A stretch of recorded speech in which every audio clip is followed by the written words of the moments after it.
চা বাগানের জমি দখল ঘিরে রণক্ষেত্র চোপড়া, শিশু সহ ৮ জন আহত।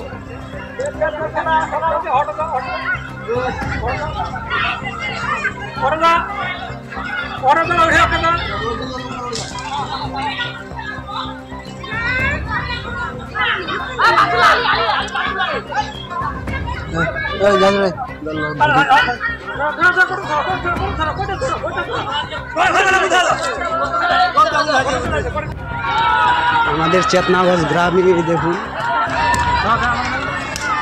আগুন লাগিয়ে দিয়েছে জমিনের ব্যাপারে নিয়ে।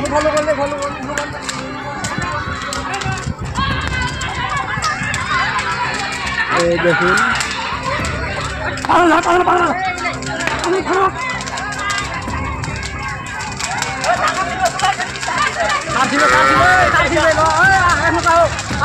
যে ছবি দেখতে পাচ্ছেন, চা বাগানের জমি নিয়ে চোপড়ার চেতনাগাছে সংঘর্ষ, বাড়িতে আগুন লাগিয়ে দেওয়া হয়, একাধিক আহত হয়েছেন। সুদীপ চক্রবর্তী এই মুহূর্তে আমাদের সঙ্গে টেলিফোনে রয়েছেন। সুদীপ, কি কারণে পরিস্থিতি এতটা উত্তপ্ত হলো?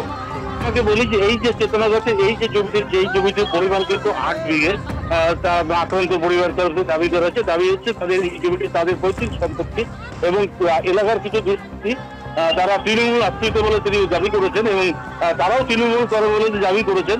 পাশাপাশি তারা যেটা বলছেন, অনেকদিন ধরে এই জমিটি তাদেরকে ছেড়ে দিতে বলা হয়েছিল। তারা কিছু সেই জমিতে যেহেতু তাদের কাছে বৈধ কাগজপত্র রয়েছে, তাই তারা এই জমিটি ছাড়তে চাননি বলে গতকাল রাত থেকে কিন্তু উত্তেজনা বাড়তে থাকে। আজকে সকালবেলা অভিযোগ যে স্থানীয় কিছু দুষ্কৃতী প্রায় 1 থেকে 150 জনের একটি দল এসে সকালবেলা সেই জমিতে একটি ট্রাক্টর চালিয়ে সেই ট্রাক্টর জমি চাষ করতে থাকে। যেহেতু ওই সময় ওই পরিবারের পুরুষেরা সব বাইরে ছিলেন এবং বিভিন্ন কাজে তারা বাইরে ছিল, বাড়িতে শুধু মহিলারাই ছিল।